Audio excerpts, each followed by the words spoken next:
అదే అదే అసలు అందుకే నేను ఏమంటున్నానంటే ఏమంటున్నావు? ఫస్ట్ ఆఫ్ ఆల్ ఇవన్నీ కాదు, మనం కూర్చొనేసి ఇవన్నీ కాదు కానీ అసలు భార్య ఎలా ఉండాలి నీ దృష్టిలో చెప్పు. తెల్లగా ఉండాలి. భార్య అంటే జోడించు కొట్టను. భార్య అంటే ఎలా ఉండాలి నీ దృష్టి? భార్య అంటే ఒక భార్యలా రోజు రాసుకునే డైరీలా ఉండాలి. ఎందుకంటే సంవత్సరానికి ఒకసారి మార్చేయచ్చుగా. ఓహో, నీ దృష్టిలో భర్త అంటే ఎలా ఉండాలి?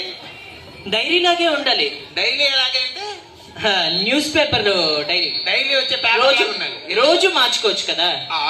వద్దులే, మాకెందుకు వచ్చింది ఎక్స్ట్రా వాగితే. Okay okay. ఇంత వాగుడు వాగుతున్నావు, వీడికి పెళ్ళాన్ని ఎలా చూసుకోవాలో కూడా తెలియదండి. ఇలా చూసుకోవాలి. ఎందుకురా నీకు నీకు ఒక అదృష్టం ఏంటో చెప్పడా? ఏం సార్? ఈ అక్షింతలు నీ గుండు మీద నిలబడ్డాయి చూడు, ఇంతసేపు అది గ్రేట్ రా.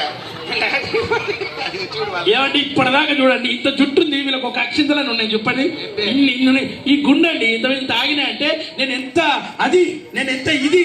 ఏమంటే మేము జస్ట్ షాంపూ పెట్టుకొచ్చాం, వీడు ఫెవికాల్ పెట్టుకొచ్చాడు అందుకని. సార్ ఇప్పటికి నాకు శంషాబాద్ వాళ్ళు ఫోన్ చేస్తారు తెలుసా? ఎందుకు? ఎయిర్పోర్ట్ ఎప్పుడు కట్టాలండి? ఎయిర్పోర్ట్ ఆల్రెడీ అదే ఎక్స్టెన్షన్ ఇచ్చేసే ల్యాండ్ సరిపోద్ది. సరే కానీ టాపిక్ డైవర్ట్ చేయి మాకు. సరే డైరెక్ట్. అసలు పెళ్ళాన్ని ఎలా చూసుకోవాలో నీకు తెలుసా తెలీదా? ఏమండి పెళ్ళాన్ని ఎలా చూసుకుంటా అంటే ముద్దుగా చూసుకుంటాం, అందంగా చూసుకుంటాం, మన మనుషులో. ఏంటి ముద్దుగా చూసుకునేది? సరే అంత ఇదిగా ఉన్నవాడివి ఆడవాళ్ళతో ఎలా బిహేవ్ చేయాలో తెలీదా? ఏం